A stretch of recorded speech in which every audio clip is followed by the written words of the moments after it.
চলুন ফিরে যাই আমাদের আজকের অতিথি শিক্ষক ও গবেষক কুদরত হুদার কাছে।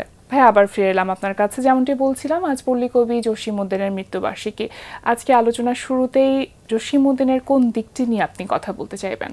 বাংলা সাহিত্যের দুইজন কবি যাদের আবির্ভাব ঘটেছে 1920-এর দশকের দিকে। এই দুইজন কবি বাংলা সাহিত্যের ওই সময়ে যারা সাহিত্য চর্চা করতেন তাদেরকে দারুণ অস্বস্তির মধ্যে ফেলে দিয়েছিলেন। একজন কাজী নজরুল ইসলাম আর একজন জসীমউদ্দীন। তো কাজী নজরুল ইসলাম যেহেতু আজকে আমাদের আলোচনার বিষয় না, শুধু একটা কথা বলতে চাই, সেটা হলো এর আগে কবিতার বিষয় যা ছিল, কবিতার শিল্প প্রকরণ যেরকম ছিল, নজরুল ইসলামে এসে মারাত্মকভাবে একটা ধাক্কা খায়। নজরুলের কবিতা প্রকাশিত হওয়ার পরে সবাই অবাক হয়ে গেল যে বাংলা কবিতার মধ্যে এত শক্তি, ভাষার মধ্যে এত দাহ্যতা, হ্যাঁ, বিষয়ের মধ্যে এত আণবিকতা, এটা কোথায় ছিল? এটা তো আমরা জানতাম না। আর একজন কবি শাসকের বিরুদ্ধে এভাবে কথা বলতে পারে, এটা অভাবনীয় ছিল, অথচ সেটা জরুরি ছিল, কারণ তখন আমাদের দেশটা শাসন করছিল বিদেশি শাসক। নজরুল এই ভূমিকাটা পালন করার ফলে নজরুলকে নিয়ে সবাই একটা অস্বস্তির মধ্যে পড়লেন, এই কারণে যে আমরা তাহলে এতদিন ধরে কি কবিতা চর্চা করছি, একটা প্রশ্নের মধ্যে পড়ে যায়। ঠিক একইভাবে জসীমউদ্দীন একটু ভিন্নভাবে সবাইকে একটা অস্বস্তির মধ্যে ফেলে দেন। সেটা কি? ওই সময়ে যারা সাহিত্য চর্চা করছে, অর্থাৎ আমি বলছি 1920, 21, 22, 30, 35 এই সময়ের কথা। ওই সময়ে কলকাতার যে সাহিত্য, সেই সাহিত্য প্রধানত ইউরোপের দিকে ঝোঁকা, অর্থাৎ পাশ্চাত্যের দিকে ঝোঁকা। ইংরেজের শিক্ষার ভেতর দিয়ে, রুচির ভেতর দিয়ে, জ্ঞান বিজ্ঞানের চর্চার ভেতর দিয়ে একটা রুচি দাঁড়িয়েছে কলকাতায়, সেই রুচিটা ইউরোপীয় রুচি, এবং সবাই আধুনিক হওয়ার জন্য ছুটছে পশ্চিমের দিকে। এই সময়ে জসীমউদ্দীন কবিতা লিখলেন। কি কবিতা? একদম নিরেট গ্রাম নিয়ে বাংলাদেশের 90% কৃষক, তাঁতি, জেলে, এই 90% অশিক্ষিত মানুষ বা সাধারণ মানুষ, মানে গ্রাম বাংলার জনসাধারণকে নিয়ে কবিতা লেখা শুরু করলেন। এবং তিনি লিখছেন কিসে? লিখছেন মাত্রাবৃত্ত বা স্বরবৃত্ত ছন্দে। এই জিনিস ওই সময় অচল। কিন্তু ওই সময়ের যারা কবি ছিলেন, আধুনিক কবি যারা ওই যে ইউরোপীয় ধারায় প্রধানত কবিতা লেখেন, তারা অবাক হলেন। এই কবিতা তারা ফেলে দিতে পারছিলেন না। তার কবিতা ছাপা হলো ওই যে ইউরোপিয়ান আদর্শে যারা কবিতা লিখত তাদের যে পত্রিকা ছিল, একটা কল্লোল পত্রিকা, সেই কল্লোল পত্রিকার শেষ পেজে জসীমউদ্দীনের কবর কবিতা ছাপা হলো 1925 সালে, এবং ফন্ট ছোট করে ছাপা হয়েছে। কেন? কারণ তারা মনে করে এটা তাদের চেতনার কবিতা না, এটা ভিন্ন ধরনের, কিন্তু আবার ফেলেও দেওয়া যাচ্ছে না, এত উত্তীর্ণ কবিতা, এত ভালো কবিতা। ফলে এই জসীমউদ্দীন সবাইকে ওই একটা টেনশনের মধ্যে ফেলে দিলেন। ওরা তখন কি করলো, ওই কবি সাহিত্যিকরা জসীমউদ্দীনকে না পারে ফেলে দিতে, না পারে গিলে ফেলতে, আড়াল করতে, তাকে নাই করতে পারে না। এটা একটা কাটার মতো অস্বস্তিকর, না যায় ফেলা, না যায় খাওয়া। তখন তারা বললেন যে ঠিক আছে, জসীমউদ্দীন খুব ভালো কবিতা লেখে। তা জসীমউদ্দীন আসলে উনি পল্লী কবি, যেহেতু পল্লী নিয়ে লেখেন, এই পল্লী কবি, এই টাইটেলটা, এই অভিধাটা কিন্তু জসীমউদ্দীন চিরকাল ঘৃণা করতেন। উনি বলছেন যে আমি কিসের পল্লী কবি, আমি তো মেইন স্ট্রিম কবি, আমি 90% মানুষের কবি, তা আমি পল্লী নিয়ে লিখি না, আমি বাংলাদেশ নিয়ে লিখি। ফলে আমি পল্লী কবি এই উপাধি আমি চাই না। তাকে এভাবে ট্যাগ দিয়ে আলাদা করা হলো আধুনিক কবিদের থেকে। পরে যখন আবার জসীমউদ্দীন আরো গুরুত্বপূর্ণ হয়ে যেতে লাগলেন, তখন কেউ কেউ ব্যাখ্যা দেওয়া শুরু করলো যে জসীমউদ্দীন পল্লী কবি ঠিক আছে, আবার জসীমউদ্দীন একটু আধুনিক। বলে কেমন আধুনিক? এই তো আমাদের মতোই প্রায়। তাকে আধুনিক বলে সাব্যস্ত করল। সাব্যস্ত করার ফলে জসীমউদ্দীন তখন বলছেন, তোমরা আমাকে যে আধুনিক বলছো, আমি তো সেই আধুনিক না, আমি তো তোমাদের অর্থে আধুনিক না। অর্থাৎ জসীমউদ্দীনকে দলে টানতে চাইলো আধুনিক বলে, আবার আলাদা করতে চাইলো পল্লী কবি বলে। কিন্তু জসীমউদ্দীন আসলে, আমার বক্তব্য হচ্ছে জসীমউদ্দীন এই দুইটার কোনোটাই না। জসীমউদ্দীন আধুনিক। কেমন আধুনিক? আমাদের বাংলা সাহিত্য সেই চর্যাপদ থেকে ক্রমাগত মধ্যযুগ পার হয়ে তার নিজস্ব একটা আধুনিকতার দিকে তার অভিযাত্রা ছিল, মানে নিজস্ব একটা স্বকীয়তা তৈরি করতে নিজস্ব পেরেছিল। স্বকীয়তা তৈরি হচ্ছিল। ইংরেজ আগমনের সাথে সাথে সেই স্বকীয়তাটা কাট আপ হয়ে গেছে।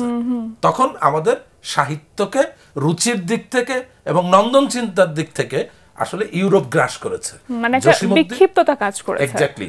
জসীমউদ্দিন শুরু করেছেন ওইখানে, কোনখানে, যেখানে মধ্যযুগ বাহিত হয়ে বাংলা সাহিত্যটা শেষ হয়েছিল ঈশ্বর গুপ্তের ভেতর দিয়ে, ঈশ্বর গুপ্তের মৃত্যুর ভেতর দিয়ে। জসীমউদ্দিন ওখান থেকে তার নিজস্ব আধুনিকতায় কাব্যচর্চা শুরু করেছেন এবং এই পর্যন্ত যে ওই যে 1930 সালে 1920-এর দশকে যে জসীমউদ্দিন আত্মপ্রকাশ, ওই সময় থেকে যে আধুনিকতা যতটুকু হওয়া উচিত, জসীমউদ্দিন সেই আধুনিকতাকে এস্টাবলিশ করতে চেয়েছেন বাংলা কবিতার ভেতর দিয়ে। ফলে জসীমউদ্দিন একটা থ্রেট ছিল সমকালীন কবিতার মধ্যে। আমি জসীমউদ্দিনকে এইভাবে দেখি আর কি, এই দিকটা। আমি তো জানতে চাইবো যে এই যে আপনি কবিতার কথা বলছেন, আমরা জসীমউদ্দিনের কবিতা নিয়ে যত বেশি কথা বলি, উনি তো ভ্রমণ কাহিনী লিখেছেন, নাটক লিখেছেন, উপন্যাস লিখেছেন, সেই বিষয়গুলো নিয়ে আমরা ততখানি কথা বলছি না। তাহলে এই ব্যাপারটা কি অনেকটা আমরা অবহেলা করছি, বা বিষয়টা আসলে কেমন ভাবে আপনার কাছে কি মনে হয়? আপনি ঠিক বলেছেন, জসীমউদ্দিন আসলে নাটক লিখেছেন, ভ্রমণ সাহিত্য লিখেছেন, উপন্যাস লিখেছেন, কিন্তু জসীমউদ্দিন তো প্রধানত পরিচিতিটা পেয়েছেন কবি হিসেবে। এই জন্য আমরা কবি রবীন্দ্রনাথ, কবি জসীমউদ্দিন বলি। যেমন রবীন্দ্রনাথ সবকিছু লেখা সত্ত্বেও আমরা যখন বলতে যাই তখন কবি রবীন্দ্রনাথটা আমাদের সামনে চলে আসে। ফলে কবি জসীমউদ্দিন বলাটা খুব একটা ক্ষতির কিছু দেখি না। কিন্তু জসীমউদ্দিনের যে অন্যান্য সাহিত্যকর্ম আছে, মাথায় রাখতে হবে ওই সাহিত্যকর্ম এবং জসীমউদ্দিনের কবিতা চিন্তা চেতনার দিক থেকে একেবারেই আলাদা না, খুব একরকম। এবং আপনি অবাক হবেন যে জসীমউদ্দিনের প্রবন্ধের দিকে যদি আপনি যান, প্রবন্ধ যদি পড়েন, তাহলে দেখবেন প্রবন্ধে জসীমউদ্দিন ফাইট করছেন কাদের বিরুদ্ধে? ওই যে আধুনিকদের বিরুদ্ধে, ওই যে ইউরোপীয় যে ধারার যে সাহিত্য, সেই সাহিত্যিকদের বিরুদ্ধে উনি ফাইট করছেন। উনি ওই সব জায়গায় তার পজিশন ক্লিয়ার করছেন, তার নিজস্ব কাব্যতত্ত্বের পক্ষে। উনি কি বলছেন দেখেন, মানে মাধ্যম ভিন্ন ভিন্ন হতে পারে কিন্তু বিষয়টা এক, টার্গেট বা গোল হ্যাঁ তার একই, চৈতন্যটা একই, একদম খাঁটি বাঙালিয়ানা চৈতন্য, ইউরোপীয় কাব্য সাহিত্যের ধারার বিপরীতে। এবং ওই সব জায়গায় জসীমউদ্দিন খুব মারাত্মক মারাত্মক কথা বলছেন। এমনকি বলছেন যে মাইকেল মধুসূদন দত্ত, যাকে বলা হয় প্রথম বাংলা সাহিত্যের প্রথম আধুনিক কবি, হ্যাঁ, এবং বলা হয় তাকে আধুনিক বাংলা কবিতার জনক বলা হয়, তার সম্পর্কে, হেমচন্দ্র সম্পর্কে, নবীনচন্দ্র সম্পর্কে, ইভেন অংশত রবীন্দ্রনাথ সম্পর্কে জসীমউদ্দিন বলছেন যে এদের কবিতা টিকিবে না। এসব প্রবন্ধের বই বলছে কেন?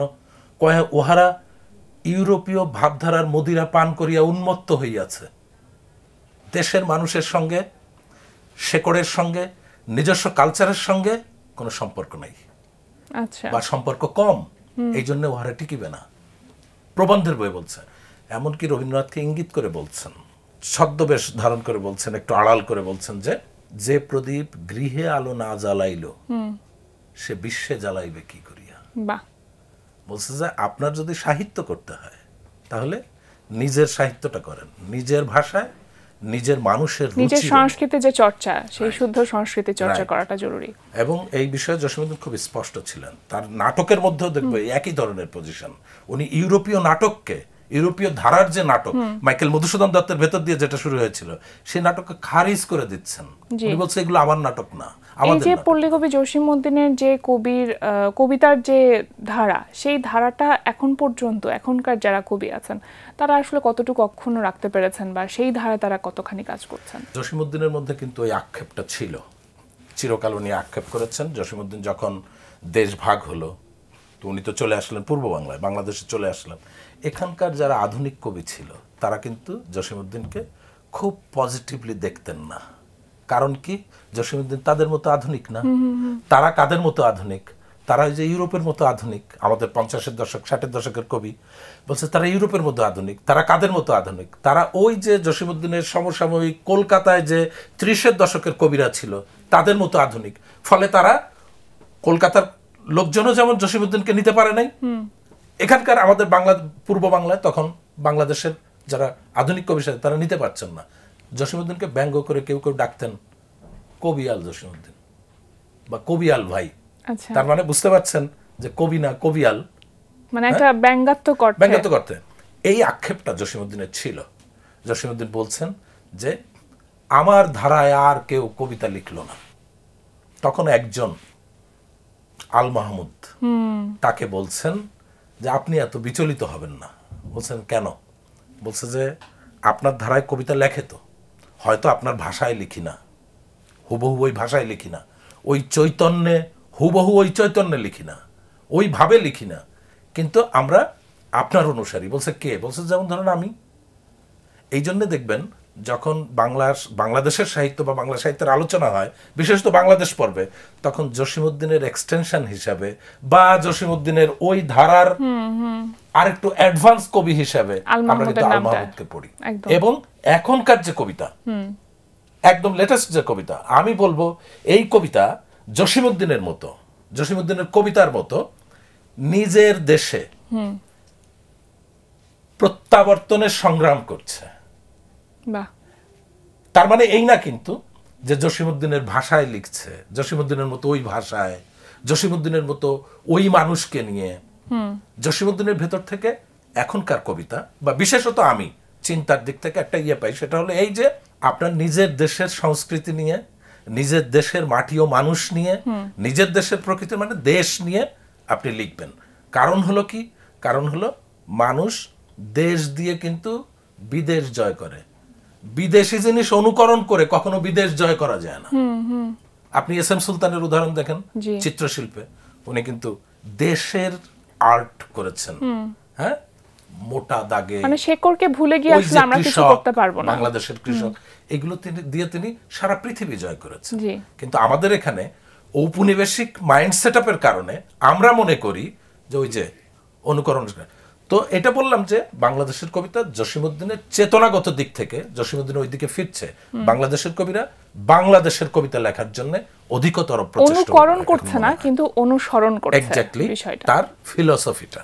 এবং আমি মনে করি বাংলাদেশের সাহিত্য, শিল্প সাহিত্য যাই বলেন, চিন্তা, এটা জসীমউদ্দিনের মতো যত স্বদেশী হতে পারবে তত এর শক্তি এবং তাকত এটা বাড়বে। এবং এইটা দিয়ে আপনি সারা পৃথিবীর সাহিত্যকে বা অন্য সাহিত্যকে তার সাথে অনেক দূর পর্যন্ত আপনি সংগ্রাম করতে পারবেন দেশের পক্ষে। আপনি নিজেও যেহেতু লেখালেখি করেন, জসীমউদ্দিন আপনার লেখালেখিকে বা আপনার শব্দ ভান্ডারকে কোনোভাবে প্রভাবিত করে কিনা? জসীমউদ্দিন শব্দ ভান্ডারকে, প্রথমে সব শেষেরটা দিয়ে শুরু করি। শব্দ ভান্ডারকে প্রভাবিত করা বলতে আমি নিজে মনে করি যে আমাদের যে বাংলা ভাষাটা আমরা এখন ব্যবহার করছি বিশেষত লেখার ক্ষেত্রে, এই ভাষাটা আমার দীর্ঘদিন ধরে মনে হয়েছে এটা আমরা কিভাবে যেন আয়ত্ত করেছি কষ্ট করে। যে কারণে যখন আমি ওই ভাষাটাই লিখি তখন ওই ভাষাটা সাধারণ যারা পড়তে যায় তাদের সাথে ভালো মতো কমিউনিকেট করে না। হ্যাঁ, কিন্তু জসীমউদ্দিনের কাছ থেকে, জসীমউদ্দিনের ভাষার কাছ থেকে আমি ওইটা পেয়েছি যে ভাষা হবে সব সময় যতটা সম্ভব সহজবোধ্য এবং আমাদের প্রতিদিনকার ব্যবহারের ভাষা, তাকে একটা সাহিত্যিক সজ্জার মধ্যে নিয়ে আসা। আপনি শুনলে অবাক হবেন যে জসীমউদ্দিন যত কবিতা লিখেছেন তার কবিতার মধ্যে তৎসম শব্দ প্রায় নেই বলে, খুব কম, সব তদ্ভব শব্দ এবং সাধারণ মানুষের ব্যবহারের শব্দ, সেগুলোকে উনি কাব্যের মধ্যে ফুটিয়ে তুলেছেন। জসীমউদ্দিনের গদ্য সেটা আরো ইন্টারেস্টিং। জসীমউদ্দিনের গদ্য খুব কম লোকে পড়েছে। জসীমউদ্দিনের গদ্য এত আন্তরিক ভাষায়, শব্দ চয়নে লেখা যে একজন পাঠক জসীমউদ্দিনকে তার আত্মজীবনী, জীবন কথা বলে একটা আত্মজীবনী আছে, ওই আত্মজীবনী পড়ে জসীমউদ্দিনকে একটা চিঠি লিখেছিল। আচ্ছা, সে চিঠিতে লিখেছে, কয় আপনার গদ্য পড়ার সময় মনে হয় যে গদ্য পড়িতেছে না, যেন মায়ের হাতের পিঠাপুলি খাইতেছে। আর আপনি আমার একটা লেখা পড়তে যান, আপনার ঘাম ছুটে যাবে, কি যে লিখছে পণ্ডিত। সারা পৃথিবী সহজের সাধনা করে, হ্যাঁ সহজের সাধনা করে, আর বাংলাদেশে দেখবেন উল্টা, কঠিনের সাধনা, যাতে কেউ না বোঝে আমার পাণ্ডিত্যটা। আমি এটার বিরোধী আর কি। জসীমউদ্দিন আমাকে এভাবে ইয়ে করেছে, অনুপ্রাণিত করেছে বিভিন্ন সময়, আমি মনে করি জীবনকে প্রভাবিত করেছে, চিন্তাকে প্রভাবিত করেছে, এভাবেই প্রভাবিত করতে থাকে হয়তো করেছে। জসিমউদ্দিনের কথা বলে আসলে তো শেষ করা যাবে না, তবু আজকে আমাদের এই ছোট্ট আয়োজনের মধ্য দিয়ে আমরা জসিমউদ্দিনকে শ্রদ্ধা ভরে স্মরণ করছি আজকের এই দিনে। আর আপনাকে অসংখ্য ধন্যবাদ আমাদের আজকের এই আয়োজনে এসে সময় দেওয়ার জন্য। আপনাকেও ধন্যবাদ, দর্শকদেরও অসংখ্য ধন্যবাদ। প্রিয় দর্শক, এতক্ষণ কথা হচ্ছিল অতিথির সঙ্গে, এবার সময় হলো বিদায় নেবার। আমাদের অনুষ্ঠান সম্পর্কে আপনার যে কোনো মতামত ও পরামর্শ জানাতে লিখুন এই ঠিকানায়। প্রযোজক দিন প্রতিদিন, বাংলা ভিশন, নোট টাওয়ার, 110 বীরত্তম C R Dutta road, Dhaka 1205। Phone 96320303 আমাদের ইমেইল অ্যাড্রেস dinprotidin@banglavision.tv। আল কোরআনে বলা আছে, সত্যকে মিথ্যা দিয়ে ঢেকো না, আর জেনে শুনে সত্যকে গোপন করো না।